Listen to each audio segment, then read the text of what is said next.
Class 12 maths का pre board exam का question paper है 22-23 सेशन का। तो इसका हमने सेक्शन ए स्टार्ट कर लिया था, तो जिसमें हमने 1 to 10 क्वेश्चन किए थे। तो वो आप पार्ट 1 में जाके चेक कर सकते हैं। और ये क्वेश्चन पेपर को आप अच्छी तरह से रिवाइज़ कीजिए ताकि आपकी सीबीएसई बोर्ड में ये हेल्पफुल रहे। तो 10 तक हो चुके थे, 11 से स्टार्ट करते हैं। तो देखिए 11 क्वेश्चन।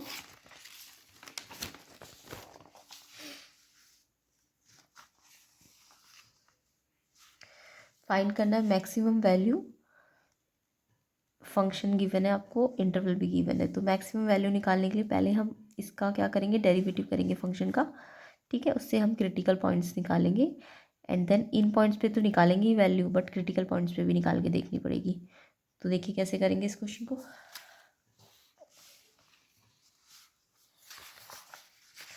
तो फंक्शन आपको गिवन है एफ एक्स,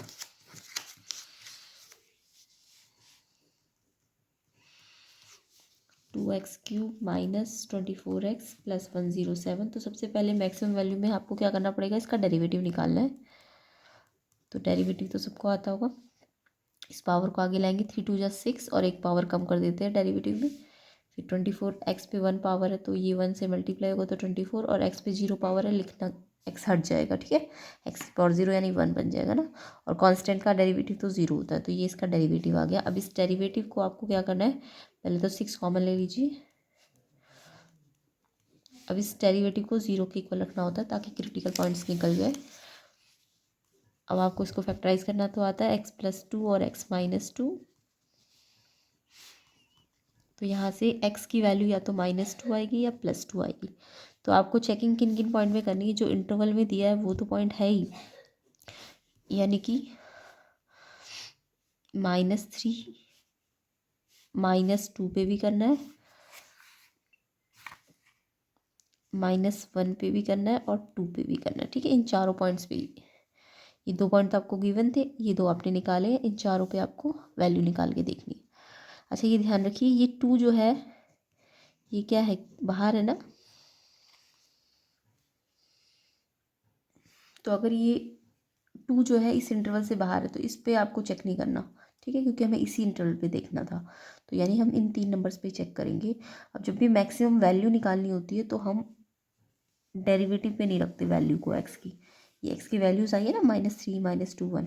तो इन वैल्यूज़ को हम इन एक्स की वैल्यू को हम अगर मैक्सिमम वैल्यू निकालना चाहते हैं तो पूरे फंक्शन में रखते हैं। ठीक है, तो एफ एक्स पे आप रख के देखिए ये तीनों पॉइंट। तो एफ अगर -3 रखते हैं तो सॉल्व करेंगे, जब इसमें रखेंगे -3 तो 2 -3 का क्यूब -24 -3 प्लस 107, इसे सॉल्व करके देखना। तो ये आएगा आपका -3 पे 125। ठीक है, फंक्शन पे रखना है ये जो वैल्यूज़ आई है। ये क्यों नहीं रख रहे, क्योंकि इंटरवल से बाहर है ना। तो फिर f किस पे रखना है, -2 पे। f -2 पे सॉल्व करेंगे, इस पे रखेंगे जब -2 तो ये आएगा आपका 139। और फिर f रखेंगे किस पे, तीसरा क्या है, -1। तो इस पर जब 1 रखेंगे हम -1 तो आंसर आएगा आपका 129। तो यहाँ इन तीनों में से किस में सबसे ज़्यादा आया है, इसमें ज़्यादा आया ना। तो यानी कि ये आपका मैक्सिमम वैल्यू होगा। और मिनिमम बोलते तो ये होती, अगर वैल्यू पूछिए तो ये होगा आंसर। ठीक है, तो यहाँ पे मैक्सिमम बोला तो ये है आंसर। अब यहाँ ऑप्शन में गिवन नहीं है तो यहाँ पे आप 139 कर लेना, यानी ये 139 आना चाहिए। ठीक है, मैक्सिमम तो इसी पे आ रहा है ना, मिनिमम बोलते तो 125 आता। ठीक है, और अगर मैक्सिमा बोला तो मैक्सिमा ये नहीं होगा, मैक्सिमा ये होगा। ठीक है, अगर मैक्सिमम वैल्यू बोली है तो ये होगी, और मैक्सिमा बोला तो ये होगा। ठीक है, -2। नेक्स्ट क्वेश्चन देखते हैं। ये आपको इंटीग्रेशन गिवन है इसका, और अब इंटीग्रेशन आपको यहाँ पे फाइंड नहीं करना, ये दे रखा है इंटीग्रेशन 0 आएगा, बट यहाँ पे के मिसिंग है, वो फाइंड करना है आपको। तो फॉर्मूला इंटीग्रेशन का ही लगेगा, बट आपको इंटीग्रेशन गिवन है। तो देखिए कैसे सॉल्व करेंगे इसको। 0 to 1 3x² plus 2x plus k dx equals to 0। तो आपको इंटीग्रेशन करना तो आता है, इन सब का अलग अलग करेंगे क्योंकि ये सारे प्लस में है ना। तो पहले 3x² का करेंगे तो 3 as it is, x square का करते तो पावर एक बढ़ जाती है और जितनी पावर ऊपर आती है वही नीचे आती है। फिर ऐसे 2 बाहर इंटीग्रेशन के एक्स का करेंगे तो एक्स पे एक पावर से 2 पावर हो जाएगी और 2 ही नीचे आ जाएगा। जितनी भी पावर होती है इंटीग्रेशन में +1 हो जाता है और नीचे वही पावर आ जाती है। के कांस्टेंट है, अब यहाँ पे एक्स नहीं है ना, तो यहाँ पे एक्स एक मतलब एक्स 0 है यहाँ पे, है ना कांस्टेंट के पास, तो 0 + 1 1 हो जाएगा और 1 ही नीचे आ जाएगा। तो कांस्टेंट का इंटीग्रेशन करते हैं तो उसमें एक्स आ जाता है, इक्वल्स टू आपको 0 दिया। एंड जब इंटीग्रेशन कर देंगे अब यहाँ पे एक कांस्टेंट टर्म सी भी आ जाती है, ठीक है, बट आपको डेफिनेट इंटीग्रल दिया है तो यहाँ पे ये लिमिट लगा देंगे 0 to 1, तो सी लिखने की ज़रूरत नहीं है। अब देखिए इसे सॉल्व करेंगे तो ये 3 से 3 कैंसिल, 2 से 2 कैंसिल। अब एक्स की वैल्यू ये आ गया x³ + x² + kx and limit put कर देना 0 to 1 एंड इसका आंसर दिया हुआ है 0। अब आप पहले अपर लिमिट पुट करेंगे फिर लोअर। अपर लिमिट एक्स के प्लेस में 1 रख दीजिए, ये वाली एक्स पे 1 रखा तो 1³ फिर एक्स पे 1 रखा 1² के एक्स पे 1, फिर जो भी अपर लिमिट रखी फिर माइनस रखते हैं लोअर लिमिट, ये 0। जब 0 पुट करेंगे तो ये भी 0 हो जाएगा, ये भी 0 हो जाएगा और ये भी 0 हो जाएगा एंड फाइनल आंसर भी 0 है आपका। अब देखिए 1³ 1 होता है, 1² 1 होता है प्लस k इक्वल्स टू 0, तो k यहाँ से सॉल्व करेंगे तो +2 है तो यहाँ के -2 हो जाएगा, तो इसका आंसर होगा ऑप्शन ए, ठीक है। नेक्स्ट क्वेश्चन देखते हैं। If m is the order and n is the degree of this differential equation, आपको m + n फाइंड करना है। तो ऐसे क्वेश्चन हमने बहुत बार किए हुए पहले भी, तो कैसे करना देखिए। सबसे पहले तो आपको ये जो डिफरेंशियल कोफिशिएंट्स है ना, ये है जो dy/dx first order second order, इनको ना रेडिकल फ्री करना पड़ेगा, ठीक है। ये रेडिकल्स लगे हुए इसमें तो रेडिकल्स हटाने पड़ेंगे। तो देखिए कैसे सॉल्व करना है इसको, तभी हम इसका ऑर्डर एंड डिग्री बता सकते हैं। तो देखिए इस पर स्क्वायर रूट लगा है ना, तो इसका मतलब इस पर हाफ पावर है एंड यहाँ पे क्यूब रूट लगा है तो इसका मतलब इस पर 1/3 पावर है। अब क्योंकि इसकी पावर को हमें मतलब फ्रैक्शंस में नहीं लाना, चाहे कंप्लीट नंबर में आ जाए पर फ्रैक्शंस हटाने हैं पावर से, तो अगर ये 1/3 में से 3 को हटाना है नीचे से तो यहाँ पे 3 कर दो, है ना। तो यहाँ किया है तो यहाँ भी करना पड़ेगा आपको, यानी कि आपने क्यूब बोथ साइड कर दिया। क्या कर दिया? क्यूब बोथ साइड, क्योंकि ये 3 हमें हटाना था ना, फ्रैक्शन से हटाना था, चाहे ऊपर आ जाए बट नीचे नहीं होना चाहिए फ्रैक्शन। तो यहाँ से क्यूब हटाने के लिए हमने 3 से दोनों को पावर 3 यानी क्यूब कर दिया, दोनों साइड का क्यूब कर दिया, तो 3 से 3 कैंसिल हो जाएगा, ठीक है। तो यहाँ तो कैंसिल नहीं होगा, तो ये आ जाएगा 3/2 एंड यहाँ से तो ये कैंसिल ही हो गया, तो ये जस्ट 1 बचा, है ना। अब यहाँ से देखिए फ्रैक्शन में 2 आ गया नीचे, तो नीचे वाला हटाने के लिए स्क्वायरिंग करना पड़ेगा, तो यहाँ भी स्क्वायर करो, तो स्क्वायरिंग बोथ साइड कर दी, ठीक है। तो यहाँ से 2 से 2 हट गया। ऐसे करके हम इनको रेडिकल फ्री करेंगे, यानी पावर फ्रैक्शन में नहीं होनी चाहिए, ठीक है। तो नीचे 3 है तो क्यूब ले लो, नीचे 2 आ गया तो स्क्वायर कर दो, तो अब ये रेडिकल फ्री हो गए। अब इसमें कंप्लीट पावर आ गई 3। अब आपको पता है ऑर्डर क्या होता है, जैसे ये सेकंड ऑर्डर डेरिवेटिव है, ये फर्स्ट ऑर्डर डेरिवेटिव है, तो जो हाईएस्ट ऑर्डर डेरिवेटिव है ये 2 वाला हाईएस्ट है ना, तो ऑर्डर 2 होगा इसका, ठीक है। इस पर 2 है ना, ये 2 वाला ऑर्डर है और ये 1 वाला है, तो ऑर्डर क्या होगा? जो बड़ा ऑर्डर होता है 2। अब डिग्री क्या होती है अगर डिफाइंड है? कहीं कहीं पर डिग्री डिफाइंड नहीं होती, जहाँ पे साइन का जो थीटा है dy/dx हो जाए तो वहाँ डिग्री डिफाइंड नहीं होगी, लॉग का x जो है वो dy/dx हो जाए, बट यहाँ तो डिग्री डिफाइंड है। तो डिग्री डिफाइंड है तो जो ऑर्डर जिससे निकाला, इससे निकाला ना ऑर्डर, तो इस पे जो पावर होगी, जिससे भी ऑर्डर आएगा उस पे जो पावर होगी वो डिग्री होती है। अब आपको ऑर्डर और डिग्री का सम बोला था, ये m था और ये n था, तो m + n करेंगे तो कितना आएगा? 5। तो इसका आंसर क्या होगा? 5, यानी ऑप्शन डी, ठीक है। नेक्स्ट क्वेश्चन करते हैं। इंटीग्रेटिंग फैक्टर निकालना है इसका, तो ये तो देखिए कैसे सॉल्व करेंगे। e2√x अपॉन में √x माइनस y/√x। अब देखिए इसका ये dx/dy है, तो अगर मैं dx/dy को यहाँ ले आती हूँ तो ये डिवाइड हो जाएगा, है ना, और रेसिप्रोकल होकर ये dy/dx बन जाएगा। क्या बन जाएगा? यानी 1/dx/dy, ये पहले इंटू है तो यहाँ डिवाइड होगा, फिर डिवाइड होगा तो d x by d y का रेसिप्रोकल क्या हो जाएगा, d y by d x. अब आपको दिख रहा है ये लीनियर डिफरेंशियल इक्वेशन है, इसमें इसकी जनरल फॉर्म बनाए कैसे बनती है, d y by d x, फिर साथ में अगर d y by d x है तो यहाँ पे वाई के साथ कुछ ना कुछ वाई डी वाई है ना, तो वाई के साथ पी होता है और यहाँ सेपरेट में क्यू होता है, ठीक है। तो यहाँ पे भी ऐसा ही है, d y by d x, इसका वाई वाला टर्म यहाँ ले आइए, ये वाई वाला टर्म है तो ये माइनस है तो यहाँ के प्लस हो जाएगा, वाई को सेपरेट कर लीजिए, एक्स्ट्रा क्या बचा, 1/√x, एंड ये क्यू है ये पूरा, है ना, तो ये ऐसे ही रहेगा क्योंकि इसमें वाई नहीं है ना, तो ये क्यू है। तो ठीक है, अब इसे कंपेयर कीजिए इससे, तो ये पी है ना, ये क्यू है। तो आपको इंटीग्रेटिंग फैक्टर बोला है क्वेश्चन में, इंटीग्रेटिंग फैक्टर कैसे निकलता है, ई इंटीग्रेशन इस टाइप की इसमें होता है E P D x, P का इंटीग्रेशन डी एक्स और ई की पावर हो जाएगा वो, इसको इंटीग्रेटिंग फैक्टर कहते हैं। ई इंटीग्रेशन पी क्या है, 1/√x साथ में डी एक्स। अब ई इंटीग्रेशन 1/√x को कैसे सॉल्व करेंगे, एक्स का पावर हाफ नीचे है तो ऊपर आएगा तो माइनस, और इंटीग्रेशन अभी इंटीग्रेशन करेंगे तो x पे माइनस हाफ है तो प्लस पावर हो जाती है ना, इंटीग्रेशन जब हटता है तो, यानी जब इंटीग्रेशन सॉल्व कर देते हैं तो +1, और जितना पावर प्लस हुआ है उतना जो पावर ऊपर आ गया वो ही नीचे आ जाता है, तो इंटीग्रेशन तो करना आता होगा।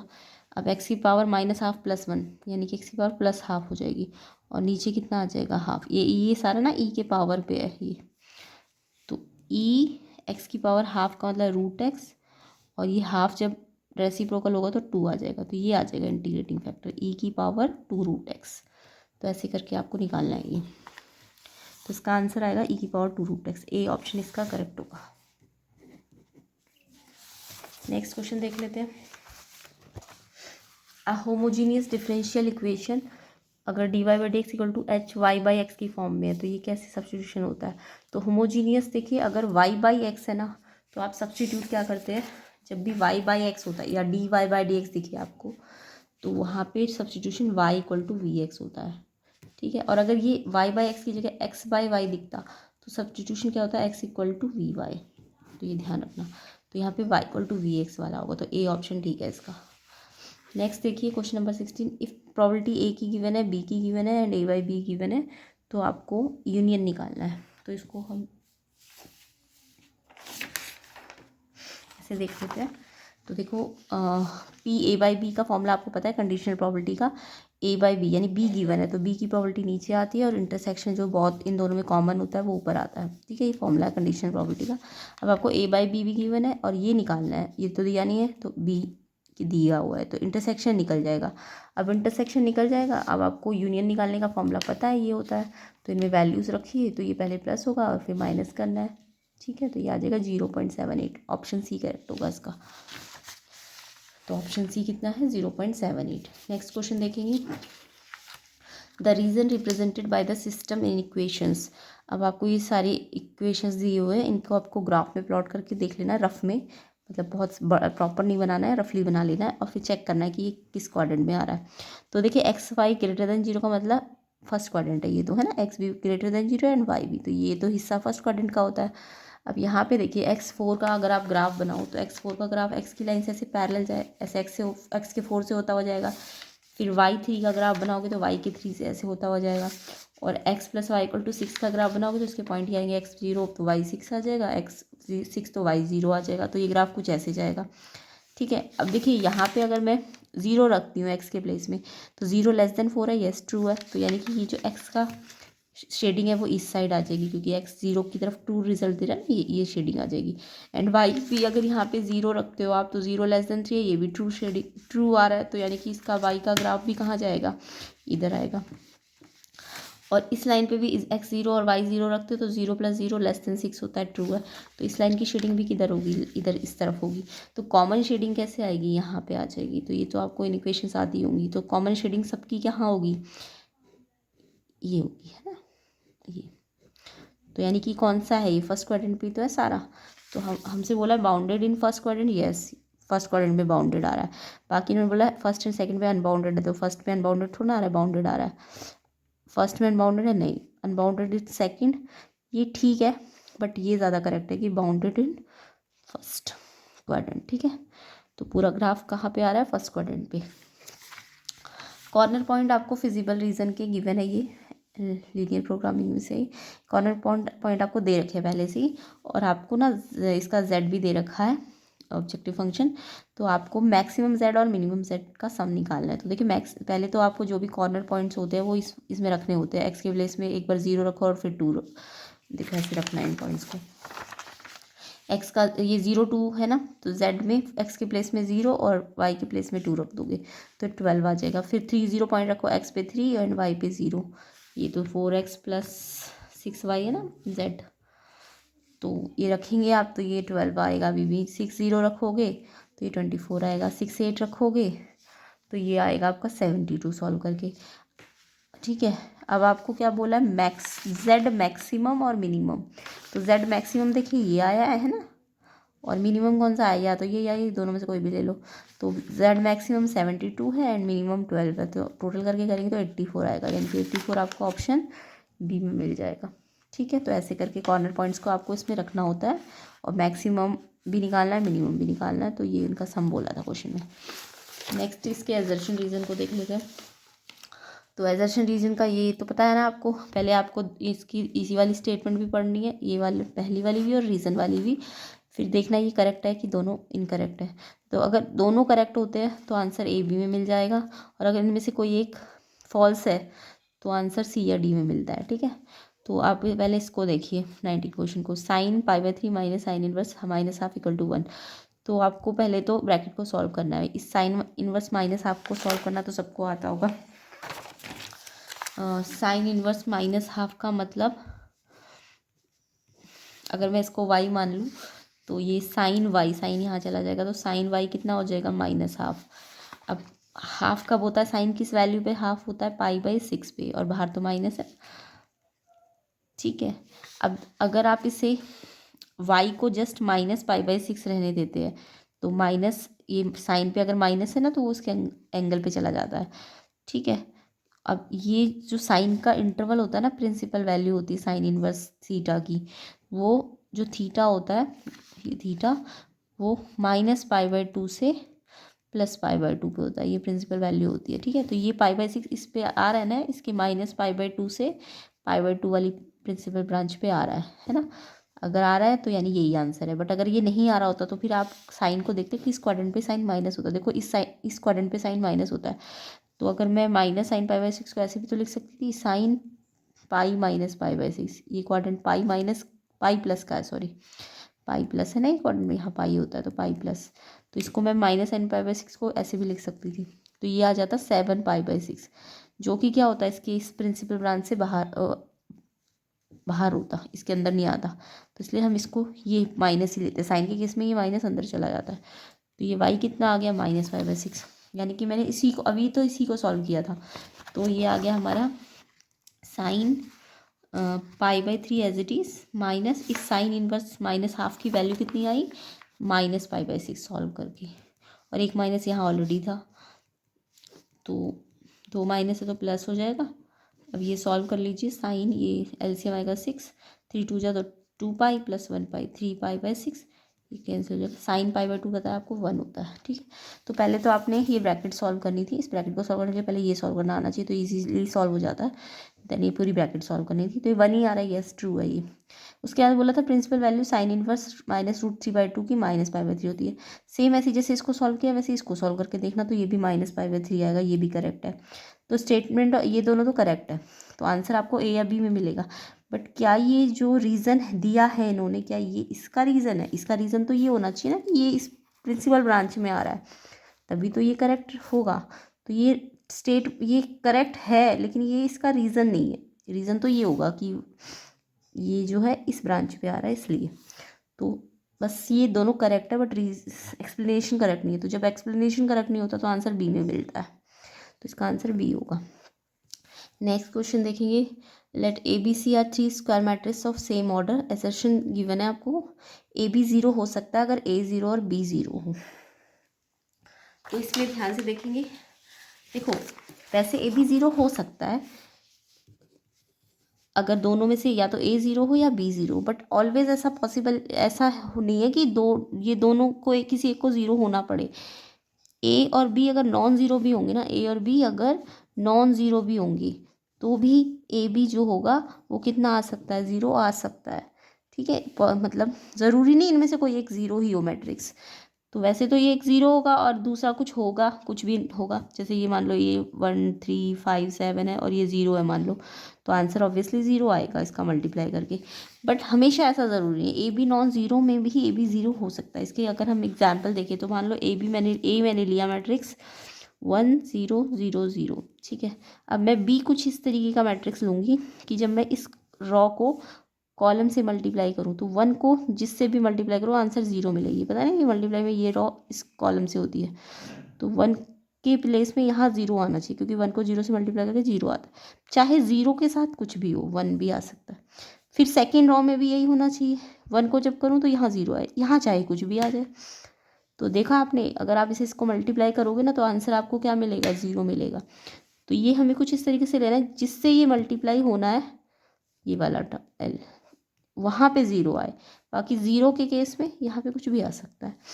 तो ये ज़ीरो, यानी कि ए बी नॉन ज़ीरो होते हुए भी ए बी ज़ीरो दे सकता है। तो ये मतलब इन्होंने बोला ए बी ज़ीरो तभी होगा जब ए ज़ीरो बी ज़ीरो होगा। तो वैसे ट्रू है, हो सकता है, बट ऑलवेज ट्रू नहीं है। नॉन ज़ीरो में भी ये ज़ीरो आ सकता है, तो ये फॉल्स है ये स्टेटमेंट। ठीक है, इसके बाद आपको रीज़न में यहाँ पे ना मल्टीप्लाई होना चाहिए, A B equal to A C implies that B equal to C.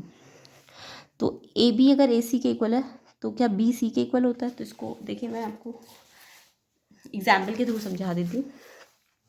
तो देखो ये क्वेश्चन है, ये एग्जाम्पलर में से यही क्वेश्चन, ए बी सी अगर स्क्वायर मैट्रिक्स है सेम ऑर्डर के, तो ए बी ए सी अगर इक्वल है तो इसका मतलब बी सी के इक्वल होगा। तो ए बी ए सी के ज़ीरो है तो पॉसिबल है कि बी और सी नॉन जीरो मैट्रिक्स। अब मैंने आपको समझाया भी था कि अगर A B A C zero है तो इसका मतलब ए बी, ये नहीं है कि ए बी दोनों ही नॉन ज़ीरो ज़ीरो है, ए और बी या ए और सी, यानी बी और सी नॉन ज़ीरो होते हुए भी क्या हो सकते हैं, ज़ीरो के इक्वल हो सकते हैं। ठीक है, बट अगर ये दोनों का प्रोडक्ट ज़ीरो है तो इसका मतलब बी नॉट इक्वल टू सी नहीं होगा। ठीक है, एग्जाम्पल देखिए, अगर ए को मैंने ऐसा कुछ लिया और बी को कुछ ऐसा लिया, अभी जो मैंने आपको समझाया था ये 1 0 लिया, तो ये जिससे मल्टीप्लाई होना इससे मल्टीप्लाई होना ना, तो 1 का 0 आना चाहिए। अब ये 0 का तो कुछ भी आ सकता है। फिर ऐसे ये इस वाले से होना है तो यहाँ पे 1 के साथ 0 होना चाहिए जो भी। ठीक है, ये इसके साथ चाहे कुछ भी हो। तो मैंने ये ए भी लिया और सी भी कुछ ऐसा लिया। देखो सी कैसा लिया कि 1 3 है तो ये 3 1 ले लिया। अब देखो जब आप ए बी निकालोगे तो ये भी आंसर ज़ीरो मिल रहा है, और ए सी निकालोगे तो भी आंसर ज़ीरो मिल रहा है, क्योंकि ए के साथ ऐसा ही पेयर बनाया ना, 1 के साथ 1 का ये ज़ीरो बनना चाहिए, चाहे ज़ीरो के साथ कुछ भी बन जाए। फिर ऐसे ये वाला इससे होना है तो 1 जहाँ है वहाँ ये 0 आना चाहिए, और यहाँ वाले में चाहे कुछ भी हो जाए। बट मैंने क्या किया, बी में 1 3 लिया था और यहाँ 3 1 ले लिया। तो जब ए से बी को किया तब भी 0 मिला, ए से सी को किया तब भी 0 मिला। बट इसका मतलब ये तो नहीं कि बी सी के इक्वल ही है, नहीं है ना। तो यानी कि ज़रूरी नहीं है कि बी सी के इक्वल हो तभी ये रिजल्ट आएगा, ये वाला। ठीक है, तो ये भी फॉल्स।